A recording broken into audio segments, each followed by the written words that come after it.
This is Brent Richardson, and welcome to the Business Minutia Podcast, where our focus is on the details of business that are often passed over by traditional classes and leadership training. We focus on the stories of real people who have tried, failed, and learned through their experiences and are willing to share their lessons with others.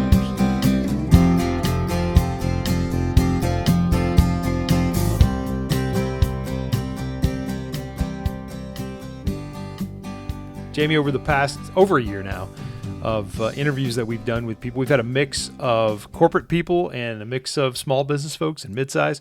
Right. But there's been a lot of episodes that we've done that were targeted towards small business, and a big part of that was because we were right in the middle of the pandemic, and small businesses were being hit hard. Right. And what did you learn? What have you learned from looking at all of these people?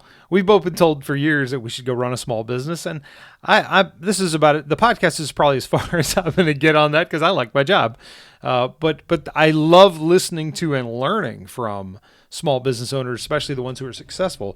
What's your takeaway been in terms of listening to all those folks? I love hearing their mindsets. I mean, it takes a lot of nerve just to go and do your own thing. You can no longer hide in a crowd. It's just you. Yeah. And I hear all of these people trying to figure out, when is it time to grow? How do I pay myself? All of these things that, a business will take care of for you. And you are on your own with a small business. Yep.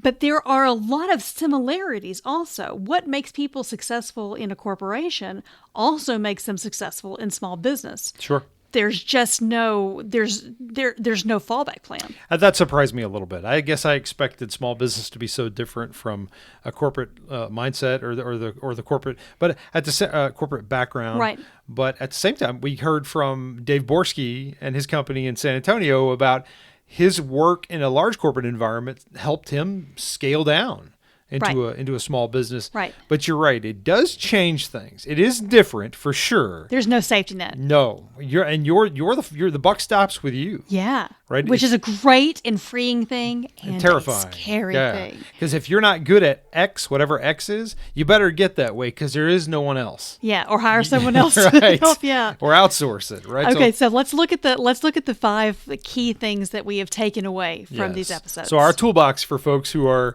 going to be going off and starting their own small business. Here are our takeaways from the interviews we've done in the past year, talking to all kinds of different small business owners. And what are the keys that we'd say those were the things that really made them successful? The first one, time management. Yeah, for sure. And I think, I would say time management's important for people in the corporate world more so. That's probably the thought that I had before I started the podcast and talked to all these people. And then you realize, no, in a small business environment, you're on call 24/7. Yeah. It never stops. Because your paycheck is totally dependent upon how many of your customers have had their needs met. That's right. And we joked about this with Brett, who we've gotten to see him kind of start his business, and we've interviewed him every quarter on the podcast. And we saw that pretty quickly on with him, where he was like, man, I'm working long hours. The boss is a jerk. You are the boss, man, right? So you've got to control that yourself. And yet, where do you stop? Right. Where do you draw the line? Right. You've got to get really good at managing your time. And another person that discussed this was Kris. Yeah. Kris, with Red Wagon Realty, he was talking about you got to stop cheating on your family. I thought that was a fantastic way of putting that. Right.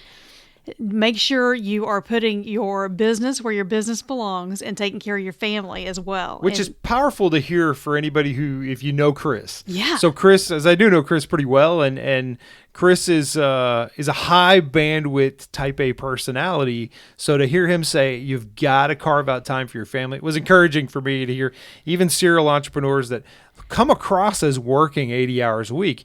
He'll tell you the same thing. You've got to carve out that time. You've got to manage your time. And we had a really good conversation about hours in a day in that episode.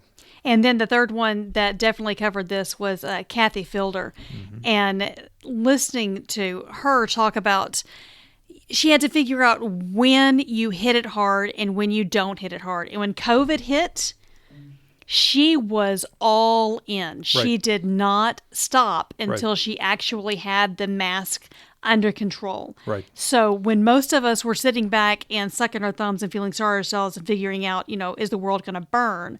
She is all in on fix it. Yeah. The great quote from that episode was, when COVID hit, we weren't still. I've never worked so hard in my life. So knowing when to go amp it up. Yeah. It's not to say, you hear the part from Kris say, don't cheat on your family.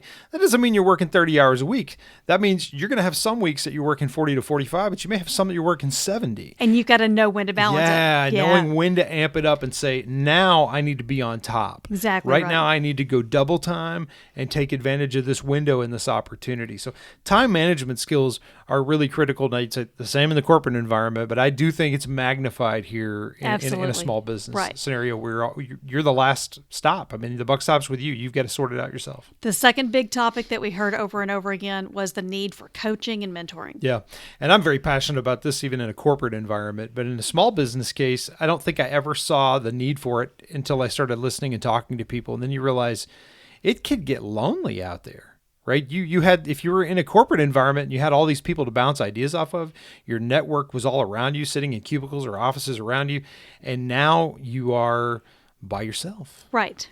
Right. And you don't have that organic feedback by the coffee maker or the water cooler, and you have to go seek it out. Right. And we had 2 interviews, one with Bob Barrese and with Dallas Gore, and one with Andrea Anderson from Goldman Sachs. Both of them are organizations within Dallas that focus specifically on mentoring. The entire episode was how small businesses can find these programs, connect with mentors and coaches. Yeah, really good tools for people who are in that situation where it starts to feel lonely. You start to feel like, I'm not sure what to do, and I don't feel like I have any help. Right? There is help that's out there. It's just a matter of getting connected with it. Right. Yeah. And then Brett Boyd, again, in that third episode, we've talked to him 3 times, just trying to follow him as he goes. And the Brett Boyd episode where he was talking about, at this point, he's trying to find hours where he can set aside just to shadow someone else who does the same thing. Yeah. And it's an interesting way of looking at it to know, I want to know how you do it so that I can better my own skill set. Sure. Yeah. And that's a beautiful way Right. to be able to grow your business and grow your skills. Yeah, I think you think of competition as, well, I don't want them to see what I'm doing and I don't want to see what they're doing and you need a firewall. I think it's probably the opposite. There's enough garage doors, man. Plenty. Yeah. Right. I think you get a lot more value out of that community. That's right. And I've seen that in many industries now, and that I never saw it before until the podcast. Now I see a lot of it where folks are saying, you know what, I'm going to need to take a vacation and I may not have the bandwidth to go support this. So it's good for me to have this network connection with a partner, brother or sister that also do what I do. They can pick up the slack for me. If I don't have, or if I've got overflow, I'd say, hey, I'm going to throw your business to this person. I'm going to recommend my competitor. Right. Which is, you'd think that's crazy. You'd never do that. It actually could make some really good sense for you. And you're not going to find yourself so lonely. I mean, it's fascinating that the coaching and mentoring can actually kind of go 2 different ways. You can do the formal, like, I want you to be my mentor, and that's kind of what Dallas Gore and the Goldman Sachs does. But then there's also the very informal, like Brett was talking about. Yeah, and I'm a big fan of informal mentorship. Yeah. I think you should make everyone your mentor if you can. So after the time management and the coaching and mentoring, the third one was customer service. You would think that, well, you just naturally do that. It's just like not a separate skill. No. I think it's, again, you're out there by yourself, and there's a lot of people who are not naturally good at this. Right. Connecting with people is really what this is all about. We learned that from Colby's episode. Right. Where I think he hit the nail on the head with that, which is it's really all about connecting with people, right? Right, and it's he said that it was relational and not transactional. Exactly, which is organic. That's it's exactly not a natural right. thing. And not everybody it can naturally connect. We just talked about this in last week's episode about how can you organically and naturally connect with people. Not everybody's good at that. And if you're not, customer service becomes a little more difficult. Now, you can still learn and develop a process for yourself, or these are the questions I'm going to ask, and I'm going to force myself to smile, or, you can go teach yourself and train yourself on getting better at those things. Right. You don't have to be a 9 at this right. on a 10 scale. Maybe at best you're going to get to be a 6, but this is not an option you can ignore. Right. Right. If you're engaging with customers and selling, I guess there's a scenario where you have like locked in income where you don't have a customer. I don't know. Maybe this is not for you. You should go listen to Passive something else. income. I don't know. But for most folks who are running a small business, they're engaging with the customer in some way, shape, or form. Right. And you're going to have to get good at this. Right. And as Colby said, people want to be heard. It's just about asking the right questions so that you are connecting with people. What's interesting is you find some people that you wouldn't think are naturally, like, when you think of somebody who's really good at customer service, you think of an extroverted, right. Type A alpha, but one of the people that we interviewed that was really good at customer service, I wouldn't specify that way. He's a fairly quiet guy. But Walt, with iFly GPS, which was an awesome interview because I got to nerd out on technology, which was cool.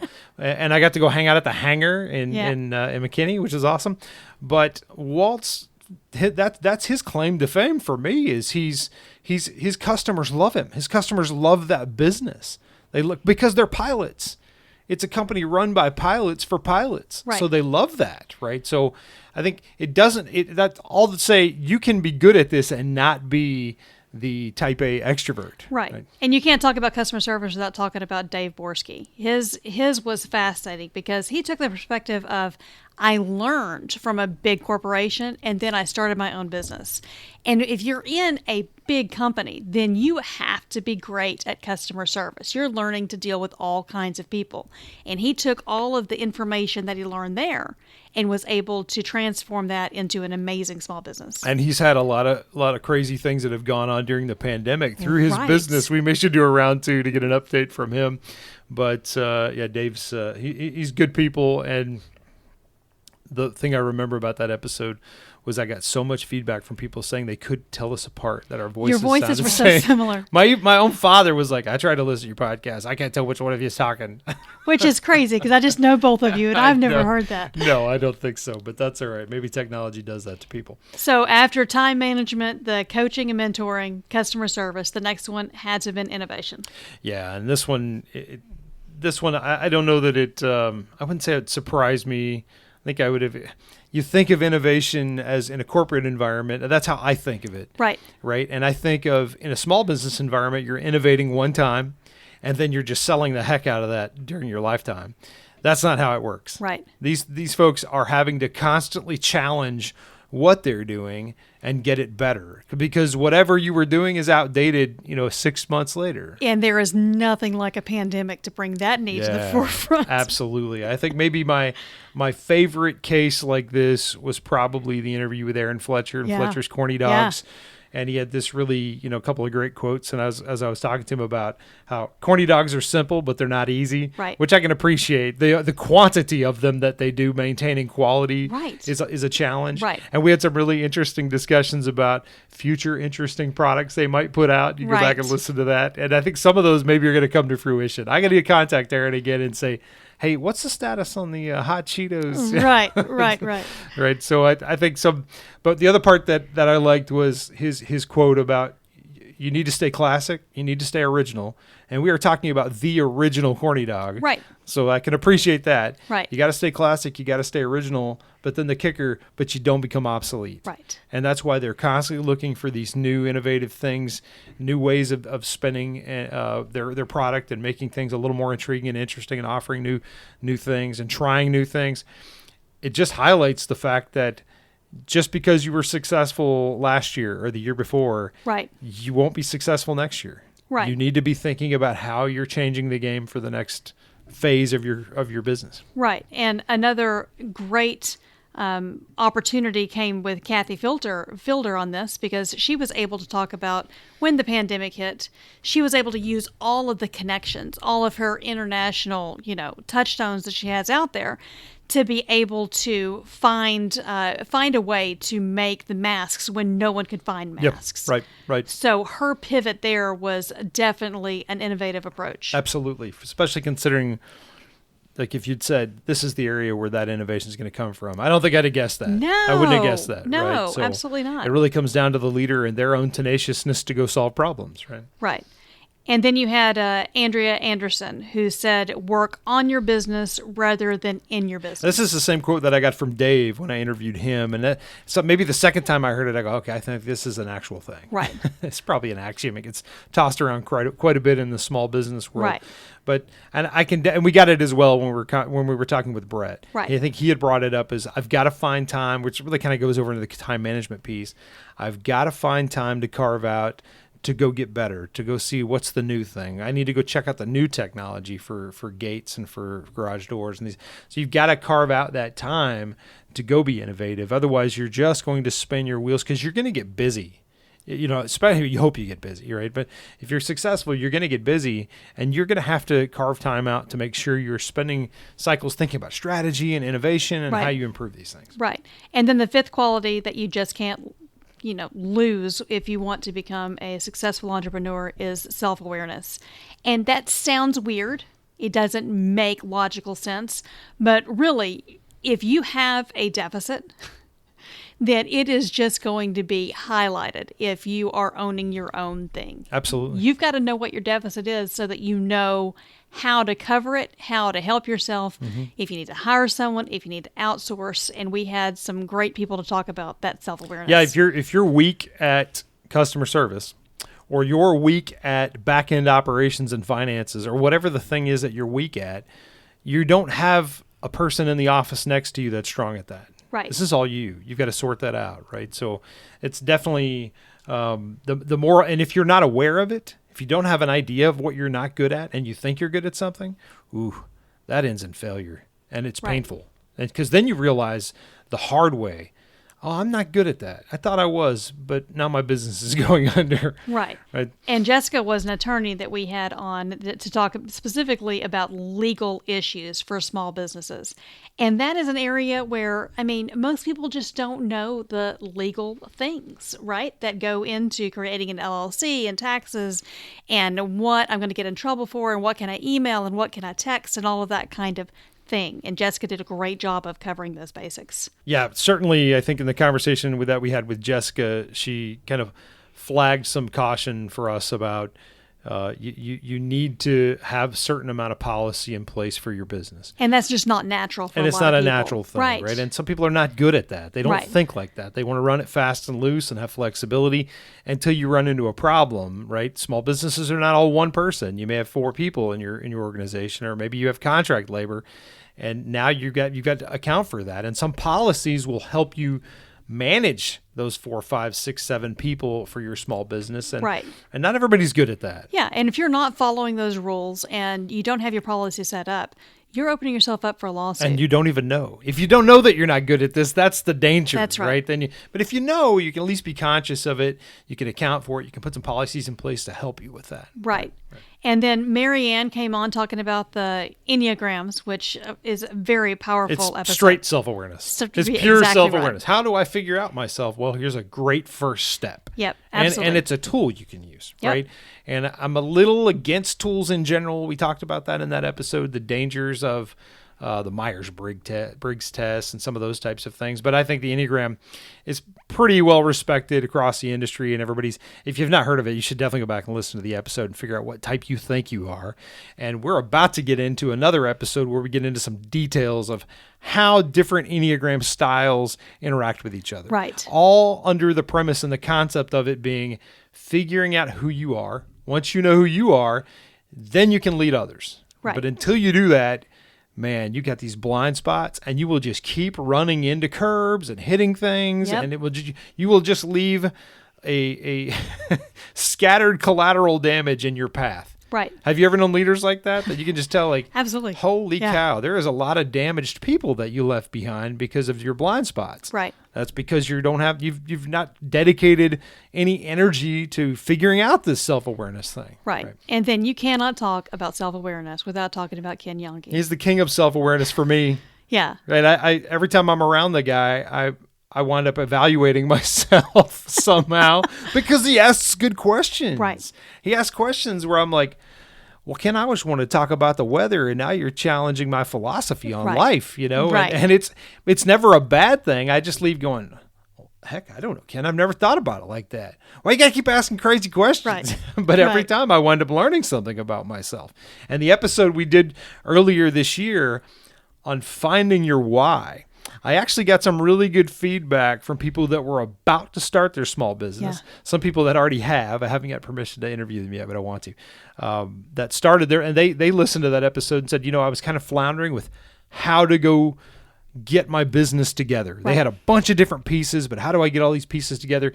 And I listened to that episode, and it kind of concreted it in for me, and I go, okay, I understand what I need to do. But that's the name of the game, man. That's the point of that episode. It's the point of what he's trying to talk about is if you don't understand why you're doing something, you're going to get somewhere, but I don't know if you're going to get someplace on purpose. Right. So if you are a small business owner, or you want to be, you dream about being, some of these episodes may be exactly what you need to help kickstart your process. Jamie, you get to start any small business you want. It's going to be successful automatically, immediately, tomorrow. What's your business? What are you doing?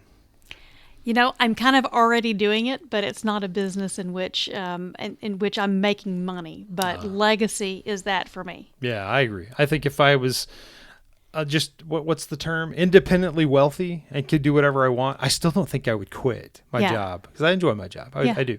I would still do it. I would probably a little bit different how I approached it. Right. In terms of the number of people I would say no to from a meetings perspective, but I would still do what I do there because I enjoy it, but most of my energy would be spent around philanthropy and doing some things that we do with the legacy activities. Right. And in reality, I'm kind of I've got a small business brewing right now. I'm working on a book, and I think it is going to lead into its own arena of small business. And we can't even interview you about it on the podcast because it's outrageously controversial. Oh, yeah. It's going to tick some people off. It's going to aggravate some people. But I bet if people really want to know, they could probably reach out to you. Yeah, I bet they could. Yeah. I don't know what my business would be. If I was going to start something tomorrow, I don't know. I had this idea, and this is really nerdy, but when I was in college, I studied electrical engineering, and we would have these circuits that we'd have to design, and anybody involved in circuits knows that the frequency that circuits operate off is very important. It has to be set a certain way, and I hated that part of the job. It was a gigantic pain in my neck, and I wanted to start lazy blank electronics that only worked at one frequency. That's awful. I also wouldn't make any money. Right. So that was a bad strategy. I don't know I wonder if I could get paid to just go fish. My goodness gracious. Could I get paid to just fish all day? Is there a pill you can give me that makes me feel like I've just been fishing all day? Isn't there a really corny country song that is saying, if I could make a living out of loving you? Yeah. If I could make a living out of fishing. Fishing? There's people who do this, but I do think, I was talking to my youngest, he said, I want to be a professional fisherman. I go, well, what happens if you have a bad day? Is it going to be awful? Right. Yeah. That just adds stress. It just becomes work at some point. Yeah. So I don't know. I don't think that'd be the way I'd go. I'm not sure what I would do, but at the end of the day, I think I'm pretty happy with what I'm doing now. So, well, small business folks out there, take advantage of these kind of aggregation of all these thoughts into one spot. If you have a particular location, say, I want to learn more about that. We've got the episodes there that you can go reflect back on and go hear more detail. And of course, if you have a differing opinion or have other ideas of things that you'd like to hear about, we always want to hear that feedback. So shoot us a message and let us know. Have a good week.